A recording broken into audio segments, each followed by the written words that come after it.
हरे Krishna everyone. हम लोग भक्ति रसामृत सिंधु के 6वें अध्याय को पढ़ रहे हैं। भक्ति रसामृत सिंधु रूप गोस्वामी जी की रचना है। प्रभुपाद जी ने इसके तात्पर्य और अनुवाद दिए हैं। भक्ति रसामृत सिंधु एक बहुत बड़ा ग्रंथ है, लेकिन प्रभुपाद जी ने इसका सार हमें प्रस्तुत किया है एक छोटी सी बुक के माध्यम से। तो हम लोग जो 6th चैप्टर पढ़ रहे हैं उसमें शुरू से रिवाइज कर लेते हैं। पहले हम लोगों ने ना अभी तक भक्ति रसामृत सिंधु में जितना पढ़ा, 6 चैप्टर्स तक क्या पढ़ा। सबसे पहले हमने भूमिका को पढ़ा, जिसमें रूप गोस्वामी जी के बारे में दिया हुआ था, उनके जीवन के बारे में, इस ग्रंथ के बारे में कि ये भक्ति रूपी जो अमृत का रस है उसका महासागर है भक्ति रसामृत सिंधु। अब जो फर्स्ट चैप्टर है भक्ति रसामृत सिंधु का, इसमें भक्ति के लक्षण बताए गए हैं। 6 लक्षण हैं भक्ति के।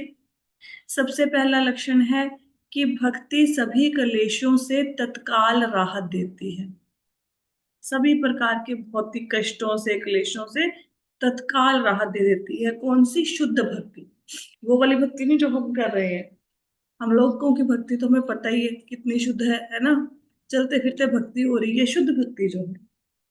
फिर शुद्ध भक्ति कहते हैं सारे कल्याण का आरंभ करती है, क्योंकि शुद्ध भक्ति समस्त पाप के बीजों को नष्ट कर देती है। शुद्ध भक्ति से अगर हम चाहें कि देश में, राष्ट्र में शांति बनी रहे तो बन नहीं रह सकती, लेकिन अगर शुद्ध भक्ति होगी तो उससे सबका कल्याण हो सकता है, सब जगह सुख समृद्धि शांति बनी रहेगी। फिर कहते हैं कि शुद्ध भक्ति दिव्य आनंद प्रदान करने वाली है। जो शुद्ध भक्ति है, जैसे हमें अपने आनंद के लिए बाहरी सुख सामग्री के ऊपर डिपेंडेंट रहना पड़ता है। कोई चीज मिलेगी, कोई अच्छे से हमसे बात करेगा, कोई भौतिक सुख मिलेगा, तब हम सुखी होते हैं। लेकिन शुद्ध भक्ति जो है वो अपने आप दिव्यानंद देती है। जैसे साधु संत होते हैं, वो कहीं उनके पास खाने पीने को कुछ नहीं होता, कोई ऐसा नहीं, सुख सुविधाएं भी नहीं है जीवन की, नंगे पैर घूम रहे हैं, वस्त्र भी बहुत अच्छे नहीं है, सर्दी गर्मी से बचने के लिए कोई उपाय नहीं है, फिर भी उनके चेहरे पर एक नूर होता है, एक तेज होता है। वो खुश होते हैं क्योंकि शुद्ध भक्ति दिव्यानंद प्रदान करती है, अंदर से आनंद देती है।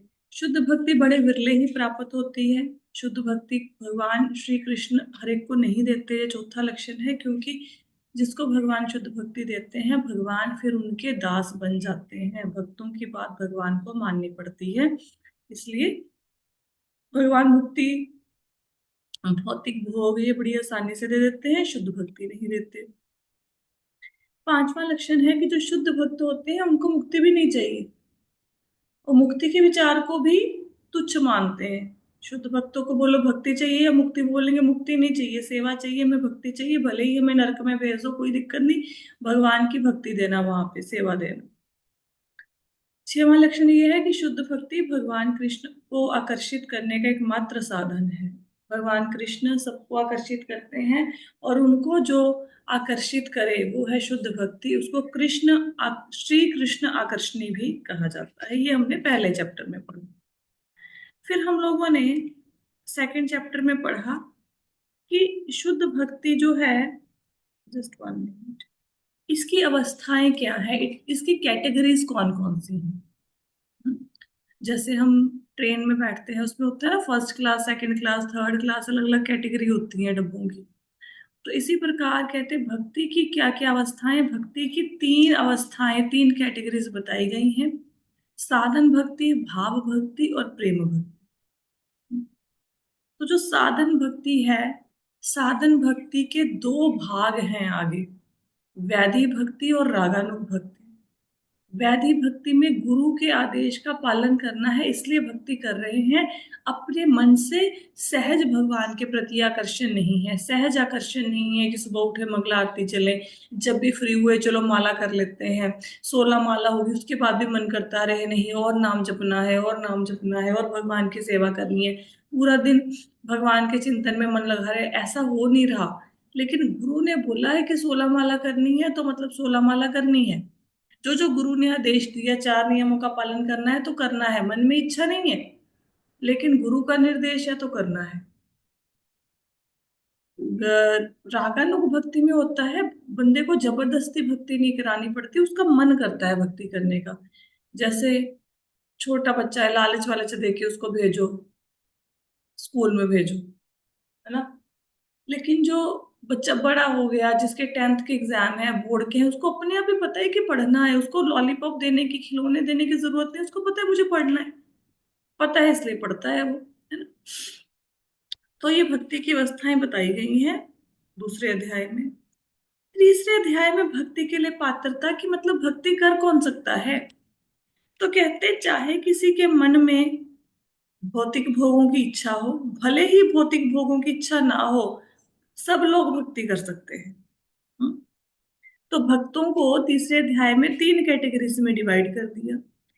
3 कैटेगरीज में पहला फर्स्ट क्लास भक्त तो वो होता है जो गुरु धारण करे, गुरु के निर्देशों का पालन करे, गुरु के पास रहकर शास्त्रों का अध्ययन करे, जब कोई उससे बहस करे तो शास्त्र के आधार पर उसको क्या करे, उसको जवाब दे, उसको शास्त्र के आधार पर अपने तर्क से पराजित कर दे, हरा दे। ये हो गया फर्स्ट क्लास भक्त। और उसको भगवान में श्रद्धा हो, निष्ठा हो, अटूट। सेकंड क्लास का जो भक्त होता है, उसको भगवान में तो श्रद्धा पूरी है, निष्ठा है, लेकिन उसको शास्त्रों का नहीं पता। कोई व्यक्ति उसको बेचारे को कोई बहस करता है भगवान के नाम पे, तो जल्दी परास्त हो जाता है उससे। वो अपनी बात को सही साबित करने के लिए तर्क नहीं रख पाता। जैसे कोई पूछ ले, भाई अनियन गार्लिक क्यों नहीं खाना, अब वो बेचारा बता नहीं पाता कि क्यों नहीं खाना, चुप कर जाता है। शास्त्रों का अध्ययन नहीं उसने किया, लेकिन हाँ ये पता है कृष्ण ही भगवान है, और ऐसा नहीं कि भगवान कृष्ण के सिवाय किसी और की पूजा करेगा ना। ये होता है सेकंड क्लास का। जो थर्ड कैटेगरी का भक्त होता है, वो क्या करता है, ना शास्त्र पढ़े हैं, ना ही भगवान कृष्ण में पूरी श्रद्धा है, वो जल्दी भटक जाता है। उसको बोलो नहीं नहीं कृष्ण भगवान नहीं है, भोलेनाथ भगवान है, वो बोलेगा हाँ हाँ भोलेनाथ भगवान है। नहीं नहीं दुर्गा देवी की पूजा करो, वो बोलेगा हाँ हाँ दुर्गा देवी की पूजा करो। तो ना शास्त्रों की नॉलेज है, ना भगवान में पूरी निष्ठा है, जल्दी से वो, मतलब क्या बोलेंगे, अपने लक्ष्य से भटक जाता है। चौथे अध्याय में पढ़ा हमने कि मुक्ति जो है, जो भक्ति है वो मुक्ति से भी बढ़कर है। तो इसमें श्रीमद् भागवत पुराण में अलग अलग भक्तों से एग्जाम्पल्स दिए गए। ध्रुव महाराज भक्त, प्रहलाद से हनुमान जी, पृथु महाराज, कि जितने भी ये भक्त हैं, इंद्रदेव हो गया, ठीक है। उसके बाद भगवान शिव समझाते हैं अपनी पत्नी सती को, फिर नाग पत्नियां भगवान से प्रार्थना करती हैं। तो इन सब में क्या बताया गया कि जो भगवान के भक्त हैं वो मुक्ति से ऊपर रखते हैं भगवान को। वो एक ही प्रार्थना करते हैं कि भगवान हमें मुक्ति नहीं चाहिए। कौन सी मुक्ति? 5 प्रकार की मुक्ति। कौन कौन सी मुक्ति होती है 5 प्रकार की? पहला होता है कैवल्य मुक्ति, भगवान के शरीर की किरणों में लीन हो जाना। दूसरा होता है सारूप्य मुक्ति, भगवान जैसा रूप प्राप्त कर लेना मृत्यु के बाद। भगवान जैसा, जैसे भगवान का चतुर्भुज रूप है, ऐसा ही रूप आपका भी हो जाएगा। सालोक्य मुक्ति, जिस धाम में वैकुंठ में भगवान रहते हैं वहीं पे आपका वास हो जाएगा। सामीप्य मुक्ति, भगवान आपको अपना पर्सनल असिस्टेंट बना लेंगे, पार्षद बना लेंगे। हम्म। ससृष्टि मुक्ति, मतलब जैसा भगवान ऐश्वर्यों का भोग करते हैं, आप भी उन ऐश्वर्यों का भोग करोगे। तो जो शुद्ध भक्त होते हैं वो 5 प्रकार की मुक्तियों को मना कर देते हैं कि हमें इन 5 प्रकार की मुक्ति नहीं चाहिए। हमें क्या चाहिए? हमें तो भगवान का प्रेम, भगवान की सेवा, भगवान की भक्ति चाहिए। ये हमने पढ़ा चौथे अध्याय में। 5वें अध्याय में हमने ये पढ़ा कि भक्ति करने का अधिकार ये नहीं कि कोई ब्राह्मण है वो भक्ति करेगा, वही भक्ति का प्रचार प्रसार कर सकता है। जिसने भगवान जिसने कृष्ण को भगवान मान लिया, जिसने गुरु के निर्देशों पर चलने का प्रण ले लिया, जिस व्यक्ति ने भक्ति के नियमों का पालन करने का प्रण ले लिया, वो व्यक्ति ब्राह्मण वाले गुणों को धारण कर लेता है। कोई फर्क नहीं पड़ता कि उसका जन्म किस जाति में हुआ है। जब व्यक्ति दीक्षित हो गया, समझो कि वो ब्राह्मण ही हो गया। लेकिन कहते हैं दीक्षा लेने से काम नहीं खत्म होता, दीक्षा लेने से तो काम शुरू होता है। कॉलेज में एडमिशन लिया, काम खत्म नहीं हुआ, पढ़ाई तो वहीं से शुरू होगी ना। तो दीक्षा लेने के बाद बहुत कठोरता से नियमों का पालन करना है। एक और बात बताई कि भक्ति करते करते अगर भक्त से कोई गलती हो जाए, जाने अनजाने में, तो उसको अलग से कोई प्रायश्चित करने की जरूरत नहीं है, कोई यज्ञ अनुष्ठान दान इत्यादि करने की जरूरत नहीं है। उसके लिए क्या कर्म है, गलती होगी भक्ति करते करते, बस भक्ति ही और करे। भक्ति से ही अपनी गलती को सुधारा जा सकता है। तो भक्ति में अगर कोई गलती भी हो जाए तो भगवान भक्ति के द्वारा ही उस भक्त से प्रसन्न होकर उसकी गलती को माफ कर देते हैं। फिर हमने इस अध्याय में पढ़ा कि ऑल दो मनुष्यों के ऊपर कई ऋण होते हैं, देव ऋण, पितृ ऋण, मातृ ऋण, है ना, ये सारे ऋण, गुरु ऋण, मतलब जिन आचार्यों की हम पुस्तकें पढ़ते हैं उनका ऋण है हमारे ऊपर। अगर वो ग्रंथ ना लिख के दिखे जाते, वेद व्यास जी ग्रंथ ना लिखते तो क्या पढ़ते आज, भागवत भगवद गीता का के ग्रंथ हमें ना देते तो हमारे ऊपर ऋण है उनका। देवताओं का ऋण है। अब हम सूर्य से प्रकाश लेते हैं, चंद्रमा से शीतलता लेते हैं, अगर अग्नि ना हो, जल ना हो, हम जीवित नहीं रह सकते। तो देवताओं के ऋण है हमारे ऊपर, हमारे पूर्वजों के ऋण है, उनके कुल में हम पैदा हुए। माता पिता का ऋण है, उन्होंने हमें जन्म दिया। तो ये सारे ऋण मृत्यु से पहले पहले चुकाने होते हैं। ठीक है। लेकिन अगर कोई भक्ति करता है उसको ये ऋण, ये कर्जे चुकाने की जरूरत नहीं है। वो भक्ति के द्वारा ही सबका उद्धार कर देगा, उसको इसके लिए अलग से कोई काम करने की जरूरत नहीं है। जैसे पितरों के लिए आइडली तो पिंड तर्पण इत्यादि श्राद्ध इत्यादि करना चाहिए, लेकिन कोई भक्ति के रास्ते पर चल रहा है तो उसका पितृ ऋण अपने आप ही समाप्त हो जाएगा, भक्ति के द्वारा अलग से कुछ करने की जरूरत नहीं है। फिर हमने 6वें अध्याय में, बहुत सुंदर अध्याय है कि भाई भक्ति करी कैसे जाए। भक्ति के बारे में इतना कुछ तो पढ़ लिया कि भक्ति से आनंद मिलेगा, कल्याण होगा, शांति आएगी, क्लेश खत्म हो जाएंगे, भगवान आकर्षित हो जाएंगे, मोक्ष की इच्छा भी नहीं रहेगी। लेकिन करी कैसे जाए भक्ति, उसका उत्तर मिला 6वें अध्याय में। इसमें पहले हम लोगों ने पढ़ा कि 10 तो सिद्धांत है। जैसे स्कूल जाना है तो स्कूल जाने के लिए ड्रेस पहन के जाना है, यूनिफॉर्म जो स्कूल की है वो तो बेसिक है। अगर हम बोले कि यूनिफॉर्म पहन के गए तो इससे स्टडी आ जाएगी ना, यूनिफॉर्म पहनने से थोड़ा ना स्टडी आएगी, वो तो बेस है। स्कूल का टाइम 9 बजे का है तो 9 बजे पहुंचना है? तो ये सारे बेसिक्स हैं। अब पेंसिल लेके जाना है, इरेजर लेके जाना है स्कूल में, ये तो बेसिक है। तो बेसिक क्या है, भक्ति के बेस ये है कि सबसे पहले तो गुरु के पास जाना है, परमानेंट गुरु के पास, उनसे दीक्षा लेके भक्ति करनी सीखनी है और गुरु के निर्देशों का पालन करना है। हम्म, ये तो 3 ऐसे नियम हैं कि अगर कोई व्यक्ति बोले कि भक्ति के इतने सारे नियम हैं, मैंने सबका पालन कर लिया, इन 3 नियमों का नहीं करूंगा तो बाकी नियम पालन करने से कुछ नहीं होगा, ये 3 तो मस्ट हैं, एसेंशियल हैं, करने ही पड़ेंगे। प्रमाणिक गुरु के पास जाना पड़ेगा, उनसे दीक्षा लेनी पड़ेगी, उनकी सेवा करनी पड़ेगी, आदेशों का पालन करना पड़ेगा, ये तो मस्ट डूइंग है।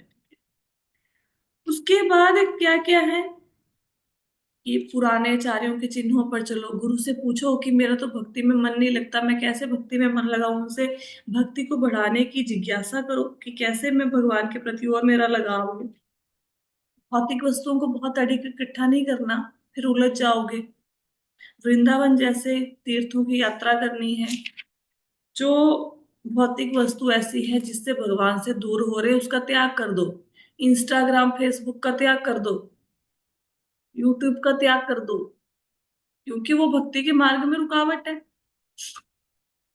एकादशी का व्रत रखना है और पवित्र वृक्षों की पूजा करनी है, ये सब बहुत इजीली डुएबल है। इनमें से कोई ऐसी बात नहीं कही कि जंगल में जाओ जी, एक टांग पे खड़े होके वहां पे हरे कृष्ण महामंत्र बोलो, खाना पीना नहीं है, सांस रोकनी है, ये चीजें नहीं बताई गई। कोई ऐसी चीज है ही नहीं कि जो हम फॉलो नहीं कर सकते।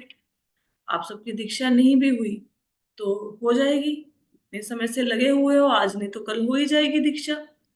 दीक्षा होने के बाद गुरु के आदेश का पालन करना, ये अब आपके ऊपर है। हम्म?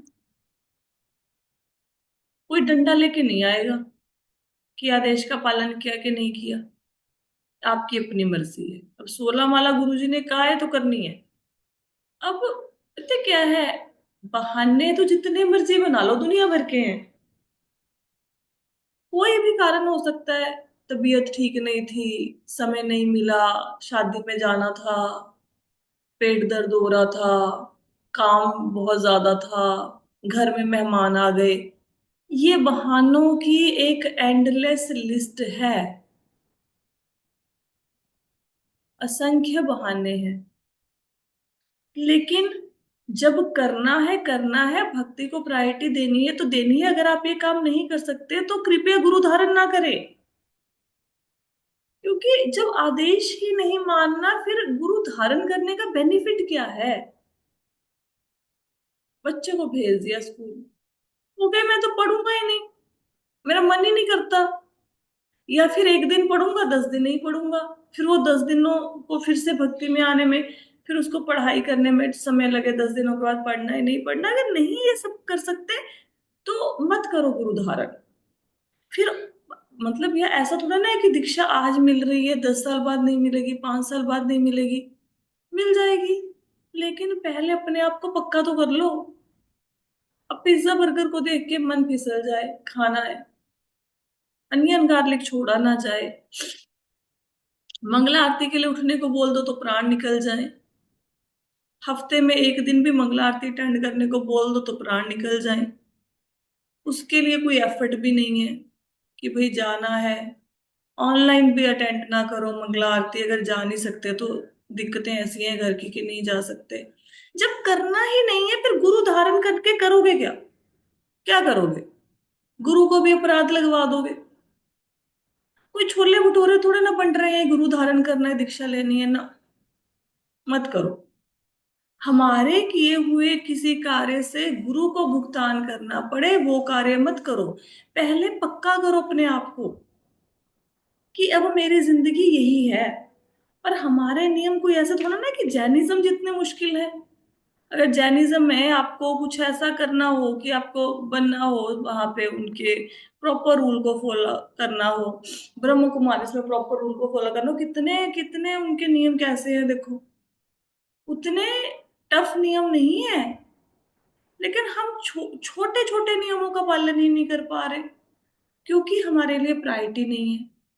कोई ऐसा दिन है आपने बोला हो जब से आपकी शादी हुई है कि आज मुझे घर में ब्रेकफास्ट नहीं बनाना, प्रोवाइडेड कि आप मंजे पे नहीं पड़े हो, आपकी तबीयत खराब ना हो। तो ब्रेकफास्ट बनाना है तो बनाना है। शादी को किसी के 20 साल हो गए, 40 साल हो गए, 10 साल हो गए, 12 साल हो गए, ब्रेकफास्ट बनाना ही है। कोई दिन ऐसा गया है किसी दिन बोला हो कि आज मैं ब्रश नहीं करूंगा? अरे भाई ब्रश करना ही है। उसके लिए डंडे की क्या जरूरत है? जिस प्रकार ब्रश करना डेली जरूरी है, नहाना जरूरी है।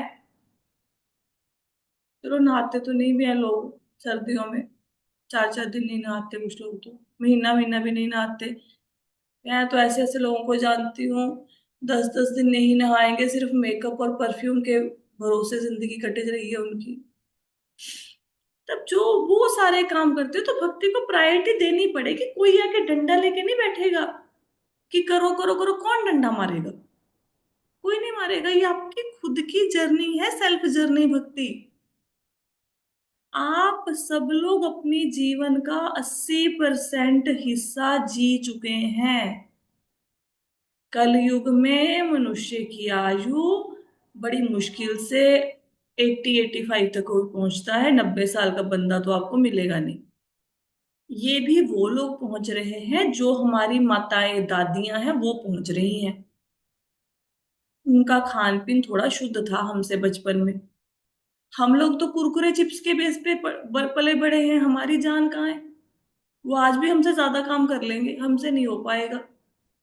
क्योंकि उनके जमाने में गैजेट्स नहीं थे, टीवी मोबाइल नहीं थे आंखें खराब करने के लिए। हमारी आयु क्या है?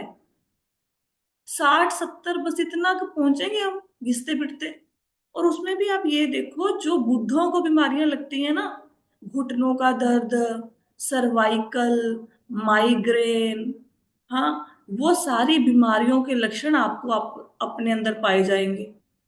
जो बुढ़ापे में बीमारियां लगती थी वो सब सबको अभी लग गई हैं। सीढ़ियां चढ़ने के लिए बोल दो सबका सांस फूल जाएगा। सीढ़ियां नहीं चढ़ सकते हम लोग। चलने के लिए बोल दो हाफ हाफ जाएंगे, चल नहीं सकते। तो जो पहले बीमारियां 60 के बाद आती थी वो आज बच्चों को ही आ रही हैं। पहले बूढ़ों के बाल सफेद होते थे, आजकल बच्चों के बाल सफेद हो गए। पहले बूढ़ों को ऐनक लगती थी, आजकल बच्चों को ऐनकें लगी जा रही हैं। शरीर बीमारियों का घर बन चुका है। 80% हिस्सा जी चुके हैं। अगर 20% में भी ऐसे सोचे कि एक बंदा अपॉइंट कर लो जो सिर पे खड़ा होके बोलता रहे, भाई माला कर ले, भाई माला कर ले, भाई मंगला आरती कर ले, टेंड ये कर लो वो कर लो, तो वो बंदा नहीं मिलेगा कभी। थोड़ा सा जीवन बचा है, बहुत थोड़ा सा। उसमें भी अगर भक्ति नहीं कर पा रहे हैं तो ये जीवन के बाद आपको दूसरा जन्म लेना ही पड़ेगा। उस जन्म में फिर आपको नर्सरी क्लास में जाना पड़ेगा, वैसे ही मर मर के 10th करोगे, मर मर के आप वो ग्रेजुएशन करोगे, फिर नौकरी के लिए भागोगे, फिर वहां पे शादियां होंगी आपकी, फिर सास बहू के स्यापे होंगे वहां पे। फिर उसके बाद बनेगी नहीं हस्बैंड वाइफ की, क्योंकि किसी की भी नहीं बनती दुनिया में, किसकी बनती है, सबके घरों में झगड़े क्लेश है। जैसे कहते हैं ना, कुछ लोग खुश रहते हैं, कुछ लोग शादी कराते हैं, बस वही वाले हाल होंगे। फिर वहां पे कमाने दमाने की चिंता लगेगी, पता नहीं उस जन्म में कोई गीता भागवत सुनाएगा नहीं सुनाएगा, पता नहीं गुरु मिलेंगे नहीं मिलेंगे, कुछ नहीं पता। नथिंग। और ये भी नहीं पता कि मनुष्य जन्म मिलेगा कि नहीं मिलेगा। मरते मरते सामने कुत्ता आ गया, ध्यान कुत्ते में चला गया, तो फिर कुत्ता बन जाएंगे। सारा जीवन वेस्ट हो गया। जिन रिश्ते नातों के लिए हम पूरी जिंदगी झकझोर देते हैं, अपना 200% देते हैं, रिश्ते नाते एक एक करके आपको छोड़ के चले जाएंगे। I have seen. मेरे सामने किसी की मृत्यु हुई, 85 साल के थे वो शायद। तो कैसे हुआ कि जैसे डेथ होते है उससे कुछ देर पहले जैसे बंदा अनकॉन्शियस हो जाता है, तो वो अनकॉन्शियस हो गई। 1-2 दिन के लिए खाना पीना बंद कर दिया, सांस बड़ी मुश्किल से आ रही थी, जैसे कहते हैं प्राण अटक गए, है ना। उनके मुंह में ना पानी डाले जा रहे हैं सारे। किसी ने ये नहीं देखा कि हम सुबह से उनके मुंह में पानी डाल रहे हैं, तो कम से कम उस बच्चे को यूरिन, उस सॉरी माता जी को यूरिन तो आया होएगा ना, कम से कम। अब वो उठ के बाथरूम तो कर नहीं सकती, पर चेक तो कर लो कि उनका बिस्तर गीला तो नहीं है। सुबह से वो गीले में पड़े हैं, मैं गई, मैंने चेक किया, मैंने कहा इनका तो पूरा बिस्तर गीला है। तो डायपर मंगवाया गया उनके लिए, अडल्ट डायपर। पास में उनकी पुत्रवधू थी, डॉटर इन लॉ। पास में उनकी बेटी थी, पास में बहन थी, पास में ननद थी, पास में बेटा था, पास में पति था। किसी ने डायपर नहीं चेंज किया, किसी ने उनको पहनाया ही नहीं, कपड़े नहीं चेंज किए। बेटी कहती मैं तो हाथ नहीं लगा सकती, बेटियां हाथ नहीं लगाती। वो डॉटर इन लॉ कहती मैं क्या करूं, मेरे से तो उठाए नहीं जाएंगे। बाकी किसी ने, बहन ने भी हाथ, बाद में जो रोए हैं ना वो, ओ हो हा हा करके सब लोगों ने जो ड्रामा वहां पे क्रिएट किया उनके मरने के बाद, आई कांट टेल यू। चले गए चले गए चले गए, अरे भाई उनकी आंखें बंद है, उनका भाई आया, दोनों हाथों से बंद आंखों को खोल के देखो बहन मुझे देखो। अरे भाई वो अनकॉन्शियस है, पूरी जिंदगी में नहीं आया भाई देखने, मरने के टाइम पे तो मुझे देखो मैं आ गया। तो मरने, और वहां पे बातें क्या हो रही हैं कि चने कहाँ से आएंगे शाम की रोटी के लिए, ये हकीकत के चने अच्छे हैं या उसके चने अच्छे हैं, उसके ऊपर बातें हो रही हैं। और कहते हैं ना इसके इनके प्राण इसलिए नहीं जा रहे क्योंकि ये जलेबी खाते थे और यहाँ पे जलेबी नहीं बांटी। 2 किलो जलेबियां बांट दी उन्होंने, उन्होंने थोड़ा ना जलेबी खानी थी, सब लोग बैठ के जलेबी खा रहे हैं, बंदे के प्राण नहीं निकल रहे। ये हाल है। अब बताओ, ये मृत्यु है। पाठ करेंगे घर वाले बैठ के, आपके सामने गीता भागवत सुनाएंगे, धेला नहीं सुनाएंगे। आपके जाने के बाद आपके नाम पे लाख रुपए डोनेट करेंगे, पंजे डोनेट नहीं करेंगे। आजकल के बच्चे डोनेट करेंगे। आजकल के बच्चे they are so selfish, they think of themselves only. आपके नाम पे क्या लंगर खुलवाएंगे, कुछ नहीं करेंगे। खुद की यात्रा है। और मरने के टाइम पे जिसने पूरी जिंदगी घर के कामों को दे दी, क्या मरने के टाइम पे भगवान कृष्ण याद आएंगे? जब माला के टाइम पे कृष्ण नहीं याद आते, ऊंची ऊंची हरे कृष्ण महामंत्र बोलते हैं, उस समय कृष्ण याद नहीं आ रहे, बोलकर कृष्ण याद नहीं आ रहे, तो बुढ़ापे में जब सांस चल नहीं रही होगी, कब से गला रुद्ध हो जाएगा, चल फिर पाओगे नहीं, वहां पे वॉशरूम करके बीच में लेटे होगे, तब भगवान कृष्ण याद आएंगे। What we are waiting for? किस महीने में किस दिन हम भक्ति करनी शुरू कर देंगे? कुछ नहीं पता। वेट कर रहे हैं। सही समय, क्यों सही समय? कुछ नहीं, कुछ नहीं आया, ऐसे निकल जाएगी जिंदगी, ऐसे ही देखना आप। जिस ढंग से 40-45 के हो गए हो ना, इसी ढंग से 60 के हो जाओगे। जब 45 साल गुजर गए जिंदगी के, पता नहीं चला, 40 साल का पता नहीं चला, कितनी जल्दी गुजर गए। आपको क्या लगता है कि लास्ट के 25 साल बहुत धीरे धीरे जाएंगे? बहुत जल्दी निकल जाएंगे। फिर बैठो। अरे, मुझे पता है कि इन बातों का असर झेलना नहीं होना किसी के ऊपर, पर वो कहते हैं ना, बोलने की आदत पड़ गई है, तो बोले बिना रहा नहीं जाता।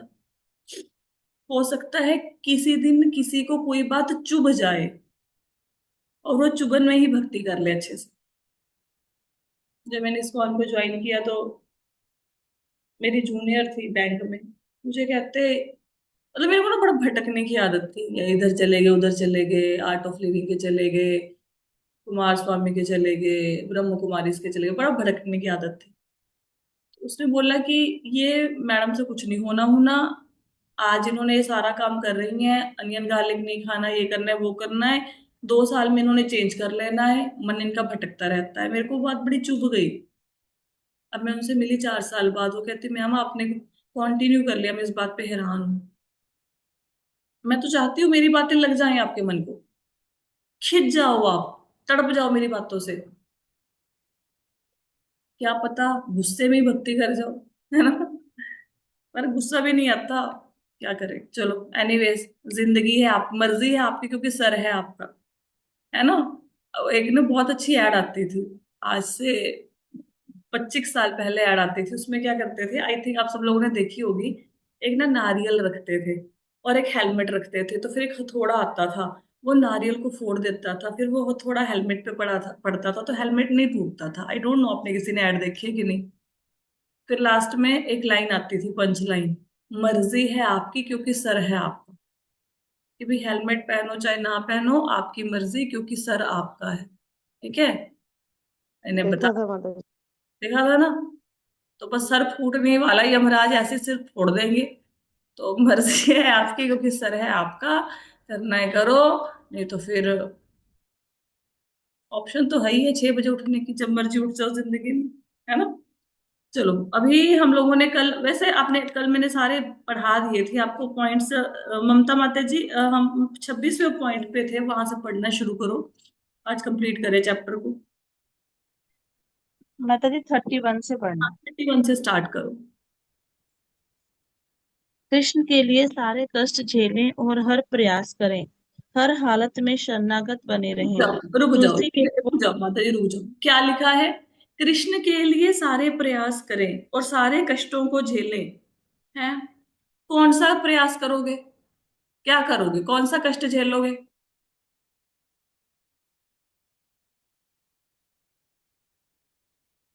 सबसे माता जी नींद त्यागने का।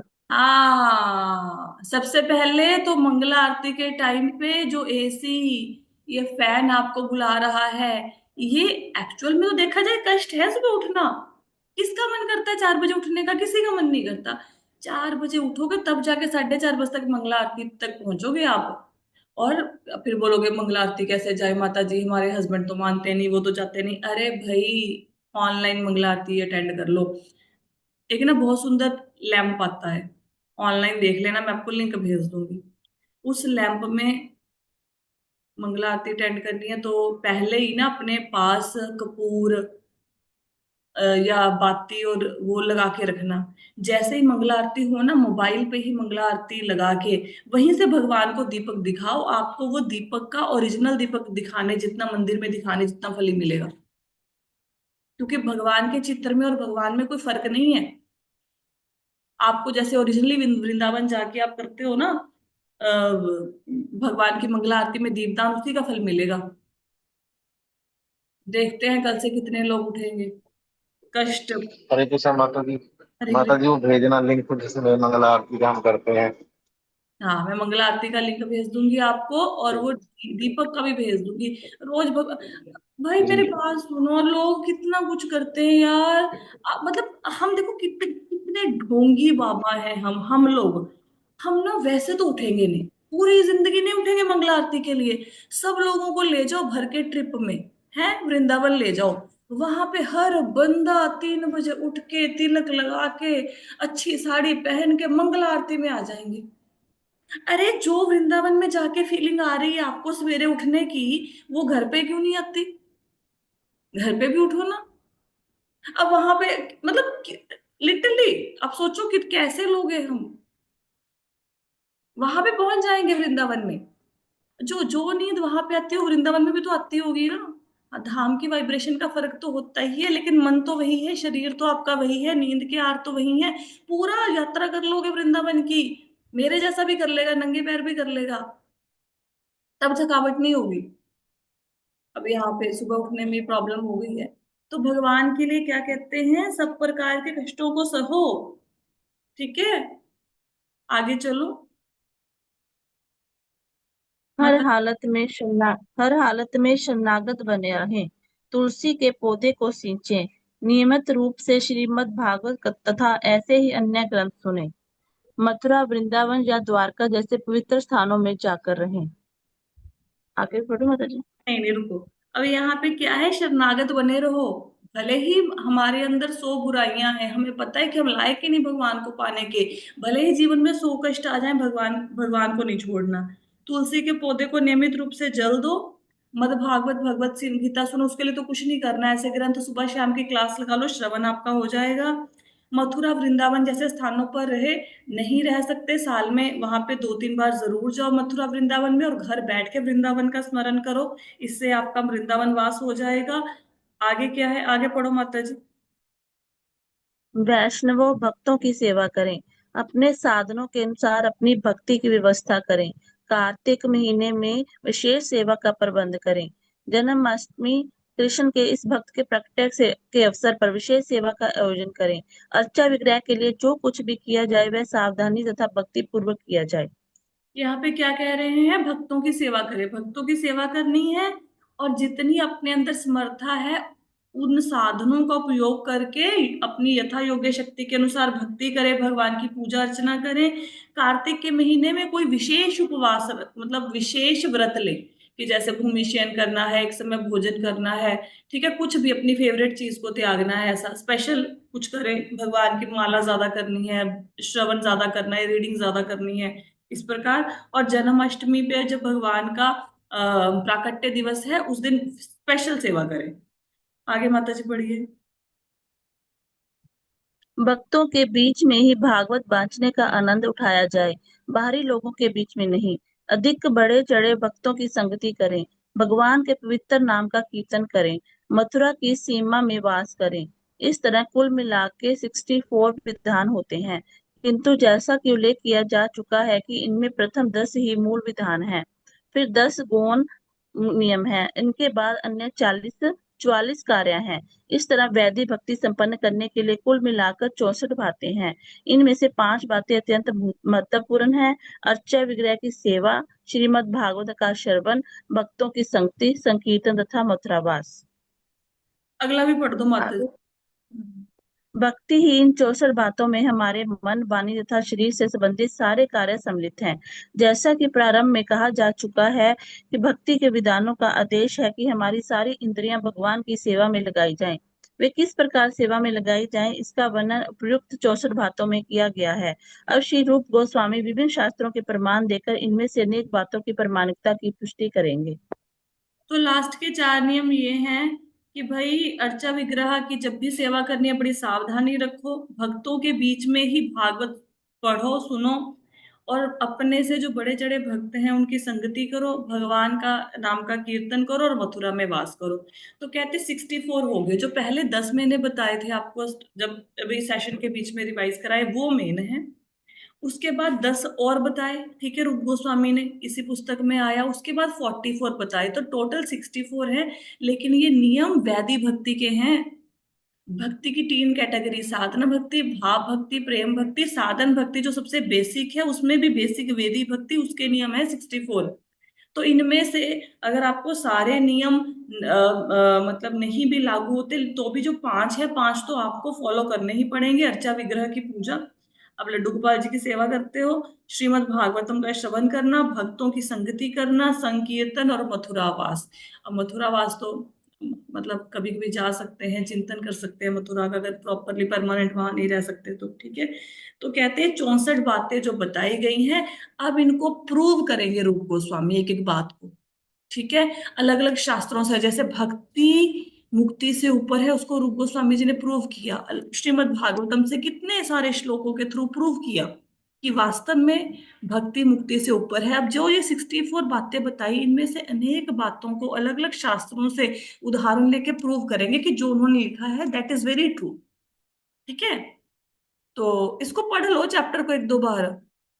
ये भी लिंक भेज देती हूँ ग्रुप में। उस पे ऐसा करना, पता लिंक भेजने से तो कुछ होगा नहीं। आप यहाँ पे ना गूगल पे टाइप करना एनओडी, एनओडी लिखना, nectar of devotion Vedabase in Hindi chapter 6, ऐसे लिख के सर्च मारना। फिर वो हिंदी में आ जाएगा, नहीं तो इंग्लिश में आ जाएगा चैप्टर। ऐसे लिख के सर्च मारना, अध्याय 6 आ जाएगा, इसको पढ़ लो। ठीक है, कोई प्रश्न है किसी का, कोई क्वेश्चन है? नहीं है?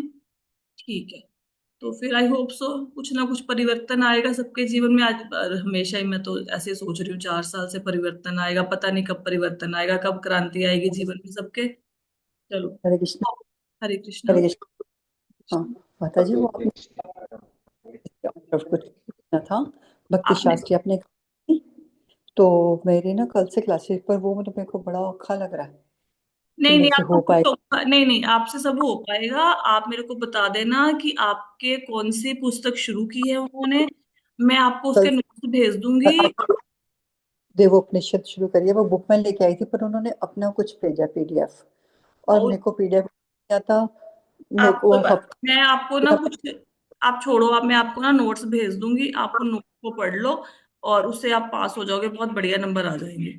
और जो मैंने आपको दिए है ना वो उपदेशामृत ये कंप्लीट करवाए ना, उसको सुन लो मेरे लेक्चर्स, आप बहुत अच्छे से कर जाओगे। करनी है कवर। माता जी एक मेरे पास भी पड़े हैं सारे नोट्स, मैंने भी बनाए